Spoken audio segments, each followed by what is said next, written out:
Welcome to the Intriguing Beings podcast with me, Ruchata. Episode 20, a King of the Air special.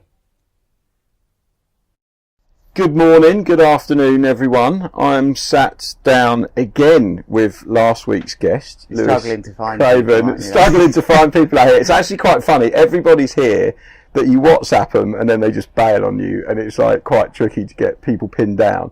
But it's also the King of the Air, and so everybody has been crazy busy, plus we've been on deadline, so it's been quite difficult to hook up with people. But Lewis and I were chatting and we thought it'd be quite nice just to do a little King of the Air update for this week's podcast, so you get to hear about how the event went last week and the finals that are on Wednesday, which is tomorrow, and get a kind of a vibe for how the event's evolved over the years, and we'll just sort of chat about that a little bit and give people a bit of an insight behind the King of the Air and what goes on.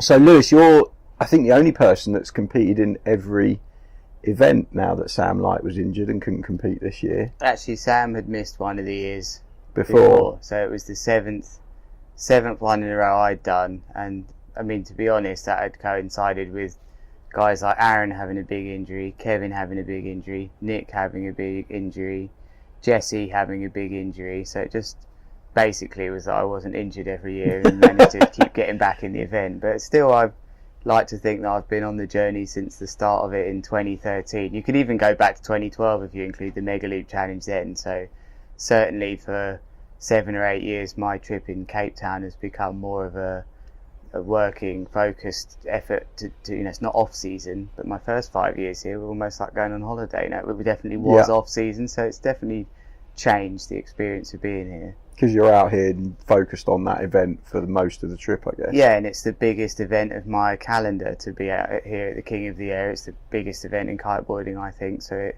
makes sense to really focus your time on doing that. I mean, I used to come out and do so much coaching and this and that, and then slowly and more slowly I realised that actually I needed to just stop everything and just go kiting for a month up to the event. It's very good for you. And we mentioned injuries there, and like people like Jesse and Kevin and Aaron picking up injuries and not being able to compete. I mean, that was probably a bit of a theme for this year's event, because it's not been the best season win-wise. People have been trying to train in perhaps subpar conditions, and Sam got injured before the event. Julian Leloup, who was the next reserve, injured his knee the night before the event, which is the worst nightmare. Aaron did a rib injury during the event. You picked up an injury during the event. Why do you think it is that it's so hard on riders' bodies and things like that? I guess it's the big air discipline, I suppose. If you make slight mistakes, you're really punished for it.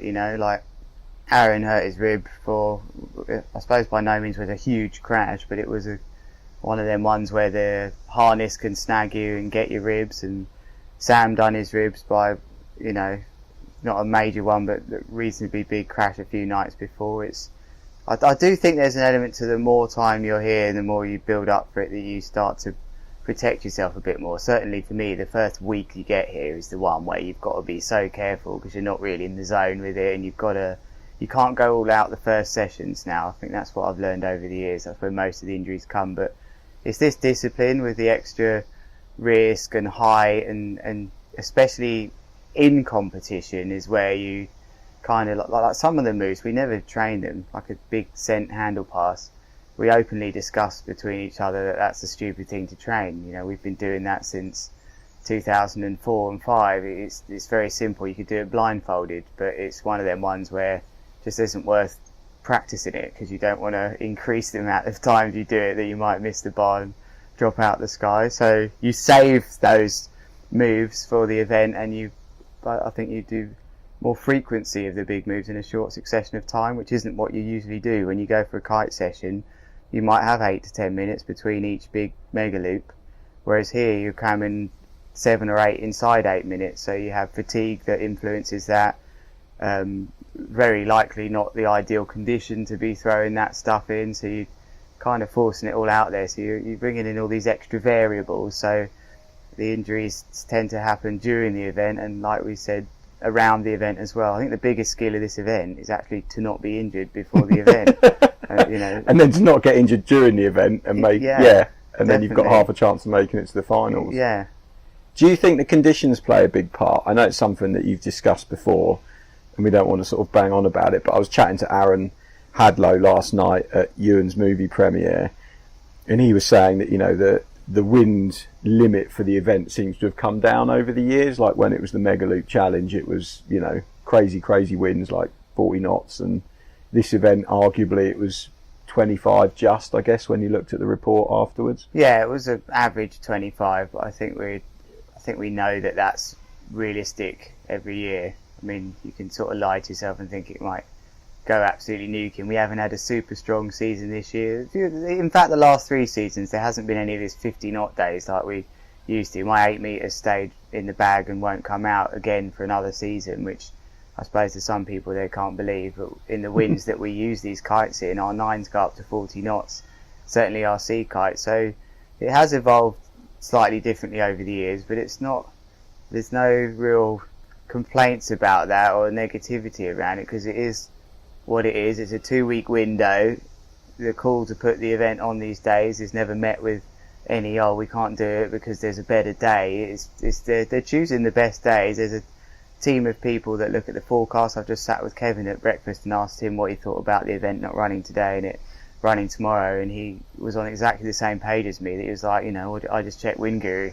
These guys actually are checking low pressure systems. They've got a guy who does stuff at the airport, who looks at weather and stuff. They really have brought the best team around that you can trust them on that stuff. So they can only work with the winds on the day that they get, and that's something we fully understand and respect as riders. The days have long gone where after the first 2 or 3 years you'd get a light day and everyone complained, or half the group complained. You know, that's not how it is now. You accept that they're the conditions on the day. It's just, I think from my own personal perspective, from a real deep, passionate gale force wind guy, because that's a term that's thrown around a lot with this event, extreme and gale, or to near gale. A gale is 32 knots. It starts in that, and that's ideally what the stronger guys want, but that's realistically not what you get. And that's an average of 32 knots as well, isn't it? It's not like, oh, there's a peak gust, that's a gale force wind. It's like it needs to be averaging 32 knots for it to be considered gale force, which but now rarely happens. The guys are going so big, and the girls for that matter, are going what looks to be so big and high, and the equipment has changed to, you know, 25 knot average with a few 30 knot gusts. People are still jumping 20 meters now.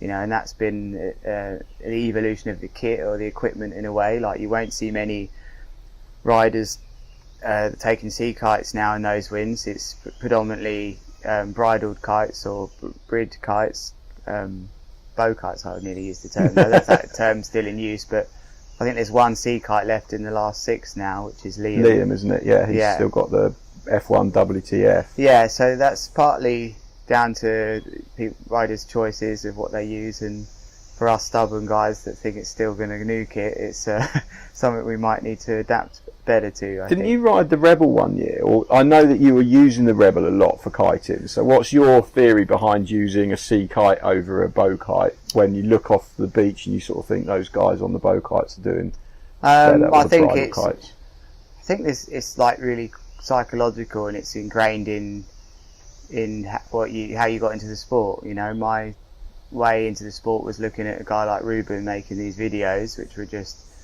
unbelievable, and they were on 4-line sea kites going massive and sending the kite level. Certainly for me, when I look at a picture of a mega loop, if the kite isn't level, or at least the rider isn't level with the bottom lines, it doesn't mean anything to me. And that's quite a judgmental way to look at it, but that's how I feel about it. And if it's not done on a sea kite, I don't think it's done with as much power and extremity, and that's just the way I've come into the sport. And in some ways that can be I've admitted to myself that actually that's something I need to change, certainly in the lighter wind. It's the fact is that the other kite models and the equipment open to you would perform better, but certainly using a dice in conditions like that would have got me higher and would have still done reasonably aggressive loops. So it's about adapting to the change in the kit and the evolution of the discipline, which it always has been king of the air. It just means who's actually doing the best stuff in any given environment, and it's I think on my part, taken me a lot of years to accept that, rather than come home and think, oh, it wasn't my wind today. It's actually, everyone had the same wind out there. So I think we're seeing more and more of the extreme guys like Ruben. I'd put Aaron in that category. He really handles it fine in 40 knots. Joshua as well, it's going quite big. They're sort of out early, and the guys that are very good at adapting and are training hard in those lighter conditions are doing really well this year. Do you think that equipment difference, because obviously from the punters on the beach and the people watching the live stream, they probably looked at the King of the Air and thought that was fantastic and there was absolutely nothing wrong with it and it was awesome, and yet for someone like yourself and Aaron on the sea kites, you know, you guys were struggling because it wasn't quite windy enough to kind of perform at the level you wanted to perform. Is it an issue that, you know, people don't appreciate how much harder it is to do those moves on a sea kite and how much more extreme it is to get level with your lines, and they're just looking at it going, oh cool, he's flying through the air doing a board off kite loop, but okay, the kite's at 45 degrees rather than level with the rider? Is that something that perhaps you know, we're not educating the public about enough, or we've simplified it too much? I don't think it needs to be educated to the public, because it's in them conditions that was the best stuff on the day, you know. Like, it's certainly might be different if it was windier, but I don't feel that the public need too much education on everything, or it's, you know, it can confuse them a bit what's going on. They do the best job they can on the beach and stuff, but it's, to them, you're all riding kites and you're all riding boards, whether you've got straps, handles or boots, it doesn't matter, you know. So they don't need to be told too much. They're simply looking at who's going the highest, which has always been an important factor of the event. They're very open about that. 70% of what we're doing is height, you know, and 30% is extremity. So you've got to get up there first and foremost, and I think that's where the riders that are in the last 6 now have really paid attention to that and have tuned their equipment, have taken all the right stuff to enable that. You know, it's kind of irrelevant what your own thoughts and feelings are about what's the most extreme and this and that. It's completely irrelevant to the actual day of the event. You've got to adapt and go as high as you can in them conditions. So that's definitely something I've learned from the event. Yeah, taken on board. And how do you think guys like Jesse and Kevin, I mean, obviously watching from the beach, and anyone that's watched the live stream, which is probably most people listening to this, I mean, they were really standout riders. What do you think makes them different in terms of their style and their ability compared to everyone else? I think they're both very different riders. I mean, I wouldn't be lying in saying that I am more of a fan of Jesse's riding, because I value the unhooking side to it. I think to unhook in those winds is more risk. I'm more of a guy that values risk.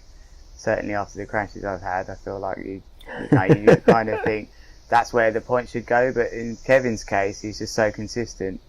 He lands all of his stuff. You know, I'm not a fan of handles on boards and things like that, but he still goes off and does he just does all the moves, you know, apart from unhooking maybe. But I think Kevin's so consistent and is able to go higher than pretty much everyone. He's got his I don't gear think down. he crashed, did he? I don't recall him ever it seemed to land everything. Which takes me back to my risk and really all putting it on the line. Jesse goes through big crashes because he's putting it on the line, you know, so that would be the difference for me between those two. But Kevin's got all the moves, he always has done, the loops with the board off, which is very important, certainly in that win. So different styles, but they're just very good competition riders as well, you know, that they don't mess up. I guess that's a fair comment, isn't it? If someone's not crashing, are they really pushing themselves and their own limits, or they're just riding within their ability? But then I guess he's that good that he can sort of ride within his ability and win all his heats. It's not his fault he's landing everything, you know? So, he's doing that deliberately. Yeah, it's quite strange, isn't it, to watch them. And I guess, you know, you've got Lasse Walker's the last person from Duotone in the mix, and Liam's the last person on a sea kite in the mix. Who's your pick for taking the win, do you think? Who am I going to tip to win this event? I think that Jesse is going to win, because he's very focused, he's got the aggression, he'll be one of the only two unhooking. I think there's a lot of guys in the event now that can do a mega loop board off, so that'll cancel themselves out in a way. Lasse's doing a really good one where he's not doing it off a hand or anything. So I'm stoked for him that he's got to the semis, although he expects to. This is the third year in a row that he's got to the semi-final, so for him he'll really want to go that step further. It's a big semi-final for him to do that. You don't want to get that block in a way, which can happen. I mean, I've had it where I did, I think, 3 years in a row semis, and I wanted to get further, so hopefully for him he can do it for duotone and keep going. But he's up against it with Liam, who's a competition brain. Nick's nice to see Nick in it as well with new gear. I think Nick and Jesse will be really happy they've done it. They've not long been riding that stuff, so yeah, that's been a really good effort for them. Kind of unfortunate they've ended up in the same semi-final, isn't it? Yeah, the semis are tough actually, because you can end up with a harsh draw and just it's basically a final. Yeah. But then effectively, one thing I always think with this event is that if you're going to win it, you've got to beat everyone at some point. Yeah. So it is harsh to. It's a big heat. You're looking at it's like a $3,000 heat. It's quite a stressful thing. That you don't think of that stuff, but if you win it, if you win it, you're putting money in the bank. It's a podium heat, yeah, big times. Yeah, because you're straight into the podium if you win your. And if you get on the podium, a lot of these top guys now have incentive bonuses, etc., etc. It's like it starts actually becoming like that for people that sort of don't really know too much about what it's like to be a professional within this industry and have sponsors. There is a big element of this job where you do think about that stuff, and you're at the end of the day, you're not just out here having fun kiting. This is our job, and those heats are massive moment. Then big 8 minutes heats where they can change your life in some ways. We don't have any other bigger events in the calendar which can give you prize money like this, so there's a lot riding on it with your sponsors as well. If you hit a podium, it can be the difference between a better contract next year. It's a big moment, that semi-final, and there's 3 big moments in those semis. But if I was to guess, I would think that Lasse and Liam will be quite hard to call. I think that semi, I think if Liam really goes for it like he will. They're quite similar riders, aren't they? I mean, aside from, I presume Liam's going to be wearing boots. Yeah. So he won't have the kite loop board off. Liam will look more powerful in his kite loops, I think, and will do a handle pass, whereas Lasse will explore all the options of the mega loop board offs, and I know he's got some good combinations, double rolls and things into loops as well, so they're almost a bit different. It's going to be a hard one to call that. Jesse and Nick, I think Jesse might edge that. Is this going out after the event or before? This will go out probably today. Okay. So this will be quite funny. We'll make some predictions and then see if we're right. And well, then I can tell you that one North rider is going to go throughout that heat, and then the other heat is Kevin and Aurelian, and that's the other guy that needs mentioning with what happened last year with him. It's been wonderful. He's been on fire. It's been great for him. He took such a big decision for him last year to pull out the event, knowing that he'd actually got in. It's such a tragedy that he had to go back. I think it was his grandfather had passed away. Right. So this is, wouldn't it be magical for him if he actually could win the event? He's a really nice guy, actually. He's always happy on the water, and he's happy to be here, and he's found himself with a worst case scenario 4th. Unfortunately, he's drawn Kevin, but at least, he's got nothing to lose, has he? No. I mean, when you say unfortunately as well, there's a reason why you get these routes through. It comes down to your ranking from previous years, etc., etc. So, Kevin's where he is deservedly, and deservedly doesn't have Liam, who was second last year, and doesn't have third because I'm not there, and Jesse was somewhere else finished. So, difficult heat for Aurelian, but he's shown that he's got some moves to do it. It's just, can he beat Kevin? No one seems to be able to do that at this event. Kevin's so consistent. So I would like to, probably your betting man would say that it would be a Kevin in the final as well. Yeah. So we're going Kevin, Jesse. Yeah, I think Liam in the final.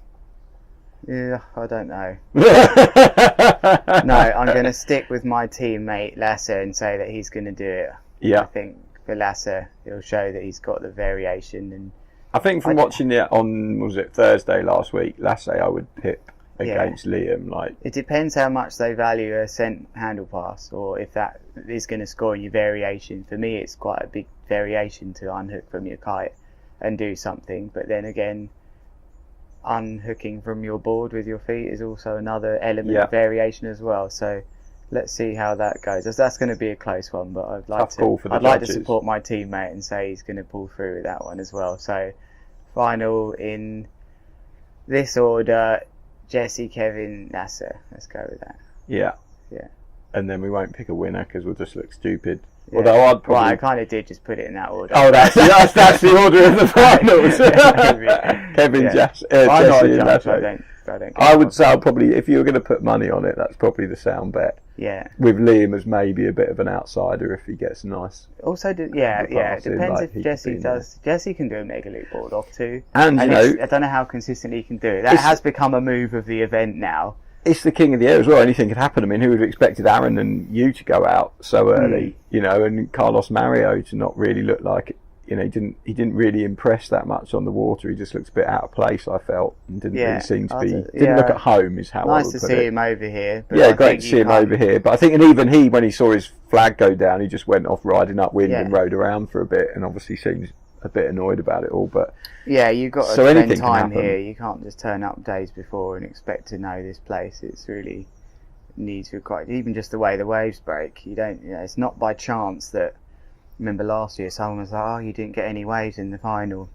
He was so unlucky. Kevin got them all. Kevin got them all because he wasn't lucky. You make your own luck here. He knew every wave formation. He's a surfer as well. The good guys you find here never are clearing that back wave and lining up for a wave that isn't there. They always get good takeoffs, you know, so that's something that takes years of them, and I think I'm pretty good at that, but I watch some other guys and I'm sometimes going out like, oh, the last wave, there's no wave now. You know, the best guys never make that mistake. You know, they're very efficient about when they ride out to a wave. They'll always hit something.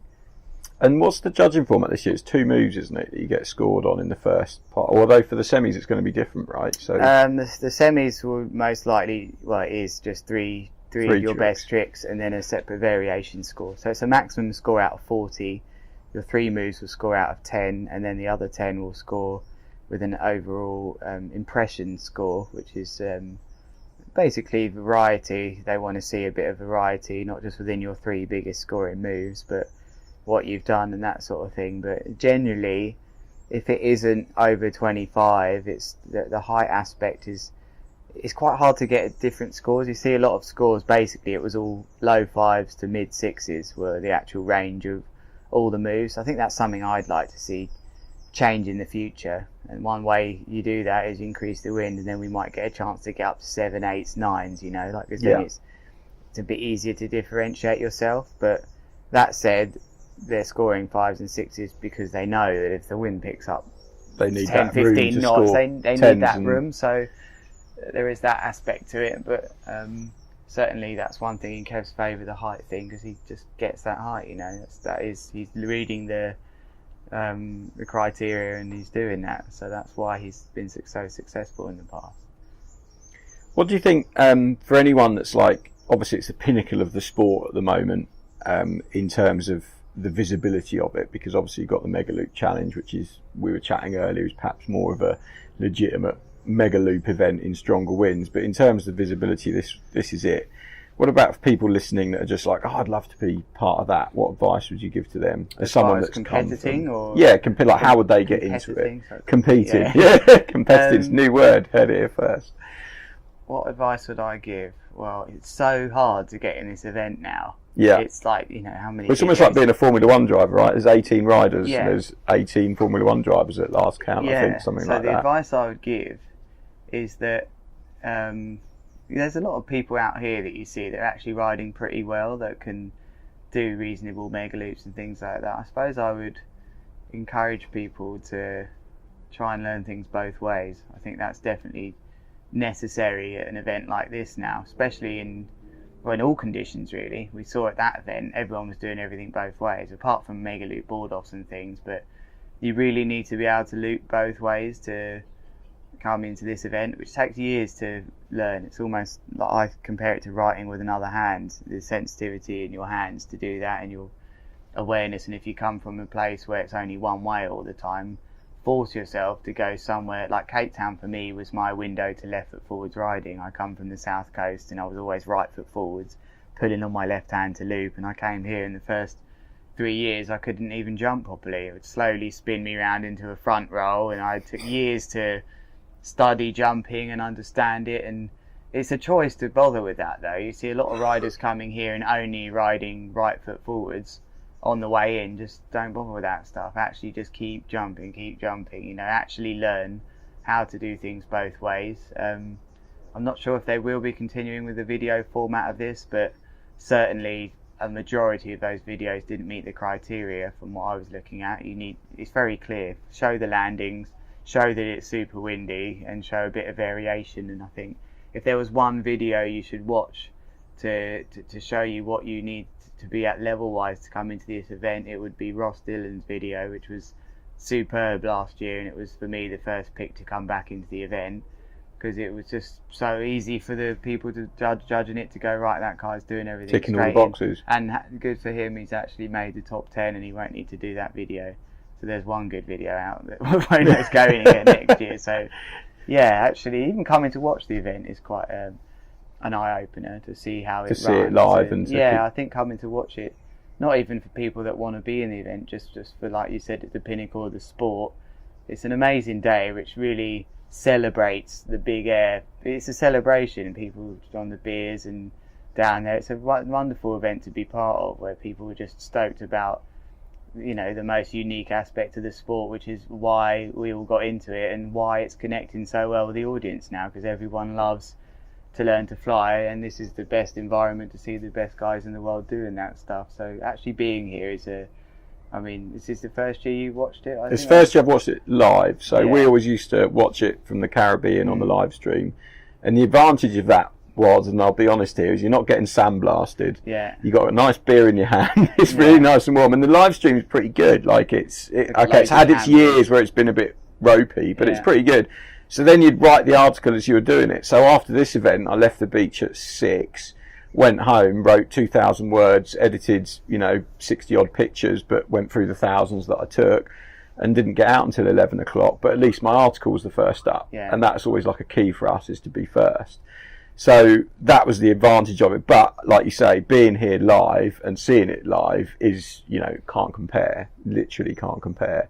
But it is pretty harsh on the beach all day. Like 5 hours of being sandblasted. Well, yeah, and that wasn't even super windy. No, if it had been 40 knots, you wouldn't be on the beach here. No, you'd be like hiding somewhere. You almost get a pleasant atmosphere on the beach here on those days. You just can't be it's physically painful on the strong days. So it's, in a way, actually, it suits more and more people being able to come down the way it's actually been running lately. It invites more people to get. I mean, there's people right on the water. If you crash your car on the inside, you literally are slamming it into on people. Top of where, coming from a country which is health and safety obsessed, it's quite refreshing to come here and do this event. And I mean, don't get me wrong, safety is really taken seriously for us riders now. We have a whole safety team, jet skis. Since that big accident, it's gone really good for safety. But it's also so nice to have people around and. I don't think there's another event you can get that close to the riders, is there? I mean, no. There's a rider area, but there's nothing to stop anybody wandering around and saying hello to you guys and shaking your hand or whatever. And I know a lot of you are eyes down, focused on the prize, so that's quite difficult sometimes to have to be nice and smiley. Yeah, it's kind of a hard thing to deal with, because I remember the year Nick won, and he was really in with the crowd. He was, and usually I think that's how it works. I think the guys that win are able to be part of the atmosphere and can communicate with the crowd and wave to them. I mean, there's some riders that really need to be focused and almost showing no emotion. But there is a case that actually being completely immersed in the atmosphere of the crowd, it gets them behind you, that's for sure. And and Kevin's also into that as well. And maybe it's worth a few points with the judges if the judges are hearing the crowd going mad. Well, there is actually part of the psychologically boost the score up a little bit. One of the words that describes our variation score is the show. So it's possible that could be conceived to be helping the show, but it's actually really hard to not engage the crowd when you come in and they shout. It's a real decision to block that out and be Mr. Moody and being right, I'm focusing on this. But that usually reflects the way your mindset is, I think, before that. I don't have a problem with it either way, but I think the best way, and the way that seems to me that I see from a competitive side is that the guys that have been the most relaxed and able to interact with the crowd seem to be the ones that do the best. That's Kevin. Nick's won it before. Jesse likes to build the crowd a bit, so it's those guys have won most of them, so yeah, must be something in that. Maybe it's that they're being relaxed and enjoying the day rather than being super stressed about it being an event and I've got to win at all costs, and they're just relaxing, enjoying themselves and just riding. And you must enjoy the day. It's like the highlight of your career to be part of this event, so that's an important thing to remind yourself, to actually have fun. That's the last thing I try and tell myself at the start of the day, is actually have fun, because 7-10 years ago I would have done anything to have been kiting in that event. So you can take it for granted quite easily, or you can actually be like, wow, this is pretty decent to be in this, just to be part of it. And what about, you picked up an injury at this event, which I didn't realise watching from the beach, and the commentators didn't pick up on it, but what did you actually do to yourself? You mentioned last night it was kind of pretty jarring. I like to throw a scent handle pass in. I've always been into that since my early days back on tour at home. Nothing was more annoying to people than a big scent handle pass to in your heat, to win the heat. Just put the nail in the coffin. And I can't believe that that's still going. But in a way, if you can do them in strong wind, it kind of helps you. And actually, I was running out with that move. You need a clean takeoff. It's all about a clean takeoff to get a slight railie into it, and then pendulum myself back. And there was probably about me and Ruben were in the knockout of the first round. I knew he hadn't done one, and I thought, right, I could sneak this on variation, so I set up for that move. Didn't find anywhere to take off for a while, and this happened before actually with Nick in the semi-final 2 years ago, where actually I think all I needed was to land a dangle pass and it would have been enough to go through, and I spent 3 or 4 minutes looking for somewhere to take off. Sometimes you don't find that area if it's not super clean day. So then I saw Ruben ride past and I was like, right, I've got limited time, it's time to get on with it. So I didn't take a perfect ramp. In fact, it was a broken whitewater weird thing, board dug in a little bit, still got a good boost, but I think that bit of friction with the water just anchored me for a moment, and then as I went up to the handle pass, I hit a massive gust and the bar come out of my hands on the way up, and that's very unusual. Usually you miss a handle pass if you miss the bar or something, so kite had sent across 45 the other way, and it was actually, if I'm being completely honest, was more scary than when I had my major accident, because I never saw the big one happening.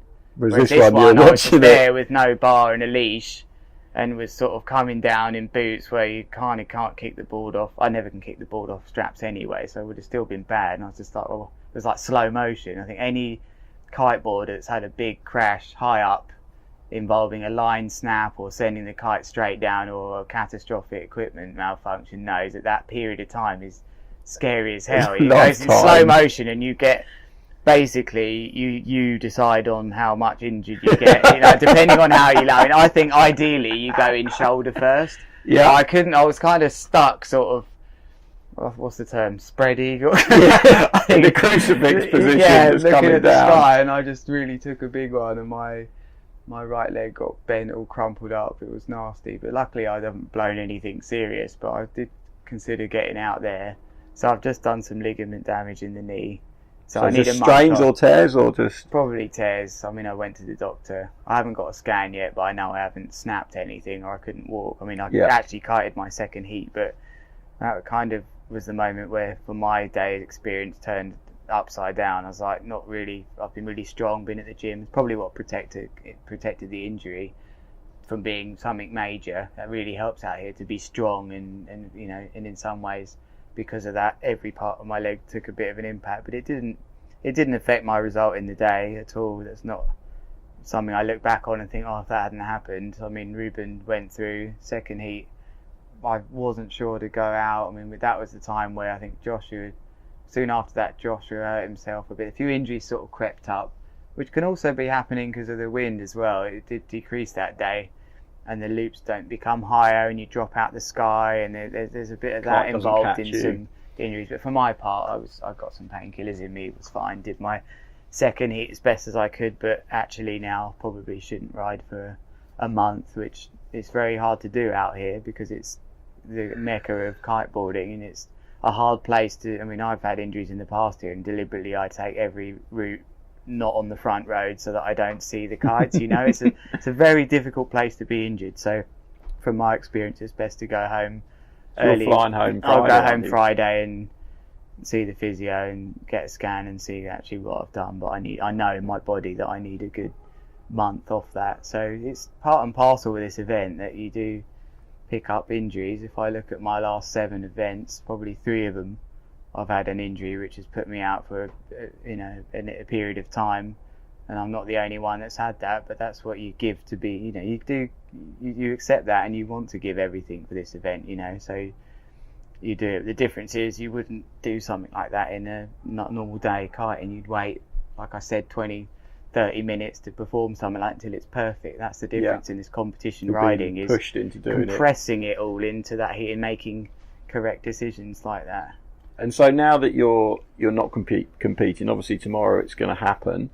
What's your plan for the day tomorrow? Are you relaxing on the beach, drinking beers, or are you helping out the other riders, or is it quite nice going into the finals? Obviously it's upsetting that you're not in it, but is it quite nice just going, I've got a day down the beach with my mates hanging out? Had you asked me what my plan was last Thursday, I would have told you that I want to be as far away from this event as I physically can be. But now I've had 4 days to process it and think about it. Come to terms with it all. Yeah, calm down. I mean, it is unusual in that the 3 previous years I've made it through to the semi-finals, so it's unusual not to be getting ready for some more action. I would like to see it. I might get involved on some commentary or something like I used to do. I do a lot of that, and I started thinking lately it would be nice to actually go and watch it. I'd like to support Lasse, the duotone rider that's still in. He's teammate. It very much feels there's an atmosphere here of the Ryder Cup where you are in it as a team, and that's just keeping the flag going for duotone. So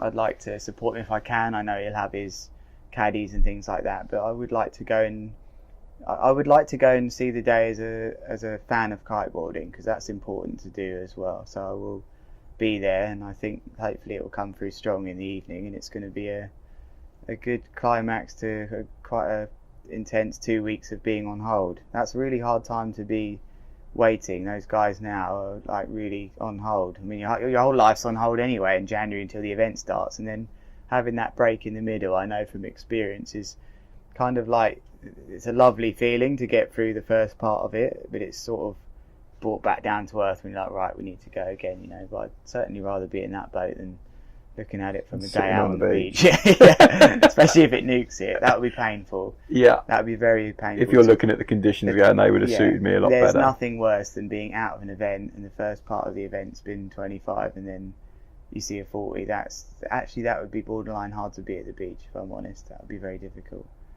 And especially as you can't go off and ride somewhere because you're injured, so you can't even go for a kite or double whammy too. But I think that's not going to be the case. I think it's going to be similar, but it's how it is. But it's be interesting. It's such a diverse bunch of guys that have made it through. I'm actually interested to see who comes out on top this year. There's a few wild cards in there, I think, so that's going to be interesting. Like it would, we did our predictions earlier, and you could say, oh, that's the thinking man's choice, as it were. But I mean, really, any one of them could do it. They've all made it to the semis, and they've all got 50% of that fleet have won it. Yeah, so they've all got tricks up there. Won it, but the other half will be itching to win it. It's a big moment for them. Like that's another aspect of this event worth talking about, is the age range as well now. So typically, in my opinion, it's the older guys that have got the most experience. I mean, Kevin must be over 30 now. Oh yeah, Aurelian's I think 35 or 32. Oh, right.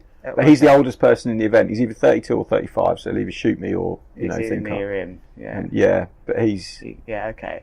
So I mean, this area of the sport, you're flying the kites with your mind. It's like, the best analogy I like to use is an airline pilot. That the airline pilots of 50 are the more experienced. There's just no form of training you can do to be prepared for this wind apart from previous experience, especially in crisis moments.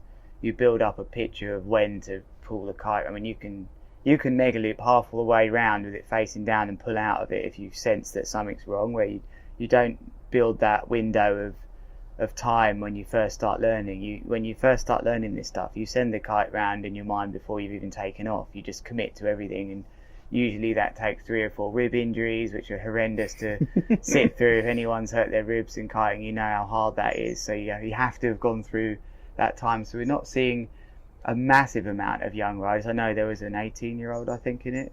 Yeah, I think in there my was, first heat, but he didn't have the best competition. But he's in at 18. Liam's pretty young, isn't he? Still, I mean.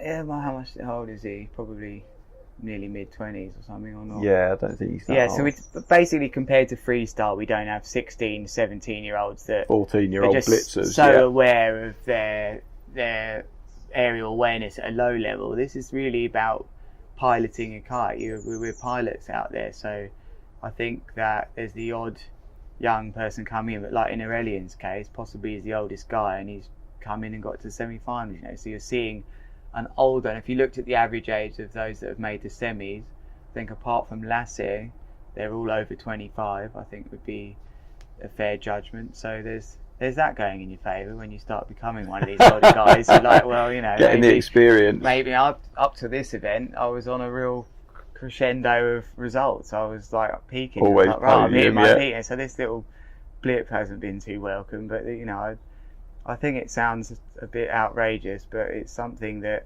when the conditions are on and they're big, you naturally think, well, if my body's in good shape, I've said it before, I'd love to be out there still competing in this level till I'm 50. But I don't know how my body. I mean, you look at the big wave surfers; a lot of them are in their 50s.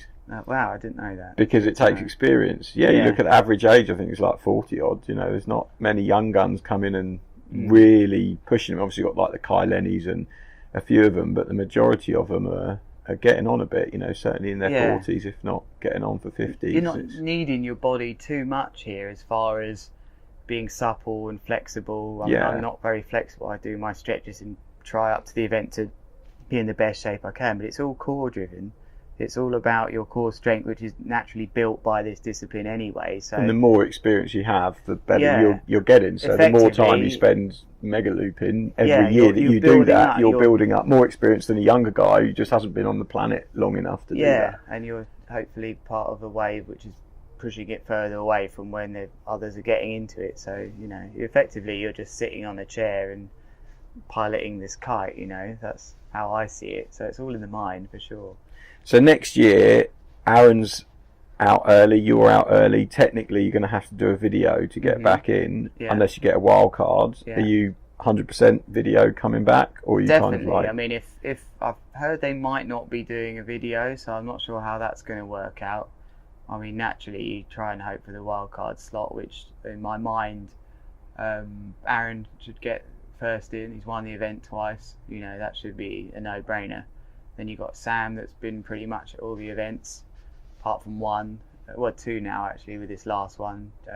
When you look at all that stuff straight away, I mean, I haven't had to for a while, but naturally, that's the best thing about winning your first heat. You're actually in next year's event. That's a fail safe. So Jerry's also, he's done every event but one, so he'll push for one. But I think I was a bit lazy one year. I had to make a video in 2014 it was, because for the 2015 event I'd come 17th the year before, and I actually was a bit naughty and used my pier jump video, and that sort of got me through. So I think I've exhausted that one. But that said, I think that if it is a video process, I'll make the best thing I can and get through on merit if I need to do that. I think that's a big part of it that I've come to understand over the years. You can't really look at it and be like, oh, that rider's not in because of his performance last year. Every single rider that's here has earned to be here on merit, and that's something I'm passionate about. That if you're in this event, you however you got here, either through your finish last year or the video system's probably harder to go through. You can't obviously qualify because you haven't got that finish, but I think that it's something you need to take seriously, and that I'd like to think I'm here on merit next year. But I'd love to get 10 done. That would be nice. I've done 7 now. So get another 10 in a row. I think that's my deep down goal. I mean, I'm a maths guy, so I think if I did 10, I've got a better probability of winning. If I just keep doing them, then maybe one from 10 rather than one from 7. It makes sense, right? You've got more chances. But it's definitely become kind of a obsession to do that. Like I look at it now and I think you can't ever get near some of the achievements of guys like Aaron. They've won 5 world championships in a row in freestyle where there's a proper tour. And you know, a guy like me, I've never been that far ahead of any discipline, but I have won a Mega Loop Challenge, and nobody's won a Mega Loop Challenge, a King of the Air, and a stop on the World Tour in a big air department. I've got 2 of those. This would complete the third. The Alonso of the kiting world. It would complete that little mini Grand Slam that I've made up in my head that no one probably thinks about, that for me would justify a great career. You've spent ages thinking about and built it up to be something massive. Yeah. That's now. So, well, now that Lasse's done a Mega Loop Challenge as well, so you know, it's probably worth talking about that event as well. That it's an event that I think would be completely fair to say we viewed as King of the Air riders as a B-level event, what with the riders entering and stuff, but now actually that's taken on a whole new meaning. There's been talk here that the riders are going to get flight money and everything to be there this next time they do that. So it's the evolution of this event, which is starting to be associated with a lighter wind, whereas that event, which only doesn't happen in 6 months, they don't even do it if it's not 40 knots or plus. So there might be a shift, I think, in riders looking at that event as the one which really, the pinnacle of which really big is air about who can kiteboarding, deal with it. Yeah. rather than coming back to the King of the Air, which seems to be running in 25 knots more consistently, just because that's what they're given, you know. conditions are delivered, and you've got everyone waiting and everyone wanting to see it happen. So that's what makes it's it more tricky. of the all-rounder, if you like, at the moment in that. Whereas the other one is just like, who can deal with this when it's like proper nuking, you know. And I think that's where my passion lies, and that's where a lot of the other guys' passion lies. But you can't take your eyes off this event, because you know that one day it has to nuke it here. It has done in 2016. It properly nuked it here, and it was magic. I think it was really like another level of height and things. It was a very special day up until the point I done myself. But, yeah, that's what I hold out for here, for sure. Another day like that. Yeah, that's all I think about. And actually, Well, to be fair, in those conditions, like on that day, we said it in the last episode, but you know, you were, in my mind, the guy that was on a tear. Like, you were going huge, the conditions were suiting you, you were flying, and then you had that terrible accident. Happy, yeah. And it can affect your preparation for each event. So every year I do this event, I learn something, and then I go into the next year and I'm like, right, I've got it dialed. You know, how many years I've done it. I'm like, right, I definitely haven't missed anything. And then this year, I woke up 3 days after the event and just had this light bulb moment. I was like, why didn't I take the 10? It was just so obvious. It was so obvious to me. I was like, idiot, why didn't you take the 10? That was what it. Yeah, it was so clear. You could have been a bit more powered up. But the way it worked, because you know those magical days can happen here, you have to put yourselves in our shoes. You see this massive cloud pulling in. You know the forecast is it to really nuke it, and it's like, I'm sure many kiters can relate to. There's a psychological aspect of pumping up a bigger kite that usually when you do that, it nukes it through. And you need the other kite. So, I mean, I set up 2 9 Vegases at the start of that day. Did you even set up the 10? No, and that was possibly the stupidest thing I've done in my career. I was just so sure of the forecast, and it did start coming up 30 knots. I launched the 9 and was like, it's there, it's going to be great. And looking back at the statistics, I think I was a bit naive to not have the 10 ready to go on the beach. And it was so obvious after the event. So I learned again something, which is a nice thing about competition and event. You always learn something. Always learning.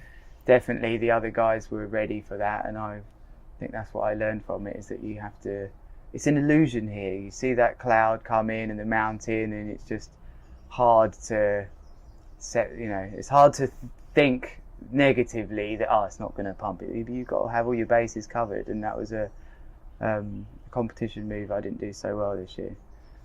But at least you've learnt from it. Yeah, I can't have that again. That was silly. It took 3 days to learn that. 3 days. Work out, you should have pumped your 10 up. Should have had the 10 there. Yeah, oh well.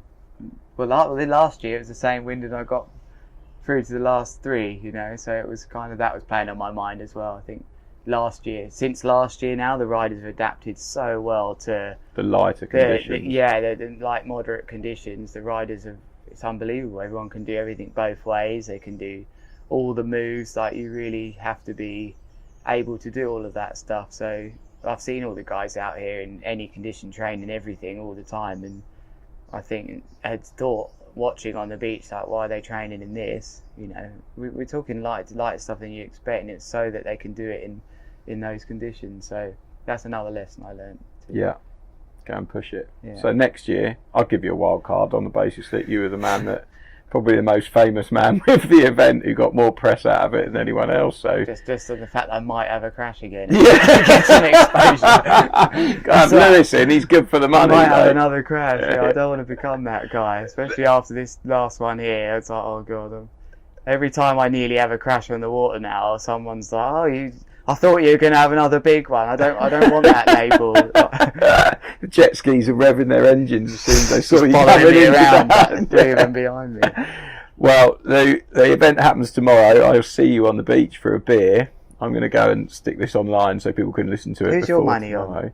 Who's my money on? I would say Kevin. Yeah, the safe betting Like man. the safe betting man is on Yeah. Kevin. I'd like for Lasse to do it, because I Yeah. think it'd be a real nice story Yeah, I do. for him, because he's, you know, such a nice guy and he's still quite young, and Yeah. he's got some And serious moves. He wants it as well. Jesse's obviously going to be a massive contender because he's just incredible in all conditions. But yeah, if I was to say who I wanted to win, it'd be Kevin, because I know Kevin quite well, and you know, He's I down think to earth, isn't he? he's down to earth, and he's just an absolute ripper. And that's not because I haven't got anything against all the other guys, outsider already, and but I think Kevin will probably not even give him a look in his heat. He's just such a competition machine. You know, he's got it figured out. So I think it will be Kevin in the final, winning it with Jesse and maybe Lasse, which I think is exactly what you said. Yeah. But That heat definitely looks the tightest, the Lasse and Liam one. Yeah. Depending, because Liam's he's a Those world two, champion. and then Liam was second last year, so you can't discount him. But I just think because he's in boots, because he's on a sea kite, because it doesn't look super windy tomorrow. Like That kite does go good though. That probably goes the best, that sea kite, out of most of them in that wind. In those conditions, Yeah, he seems to he was on a 9. Yeah. You could say, why weren't we on 10s? Pretty much everyone was on a 9 that day. But the type of kite they're on makes a big difference. Yeah, gives them that little bit of extra float. So yeah, that's where my money is. But we'll get this online. People can listen to it, and then they can laugh at us on Thursday when we get it all totally wrong. When we somehow got the top 6 wrong. That'd be an absolute classic. Stranger things have happened. But anyway, Lou, thanks for that. That's okay, thank you. It was That great was really for my good. post-competition therapy. Yeah, good. Just let it all go. Good luck with the recovery. Thank and you. Hopefully I'll see you back in England riding again in a month. I might even be kiting in a month's time. You never know. How are you doing? I'm getting there. So that's why you're gymming, so you're strengthening. Yeah, You're on the so I'm build. at the gym all the time strengthening it up. So I've got at least another 6 weeks, I think, before I can start kiting. But it's getting better. Well, So good luck with your getting better. recovery as well. Excellent. We'll meet you at the gym. There we have it, episode 20. And I'm going to bring to a close there season 1 of the Intriguing Beings podcast.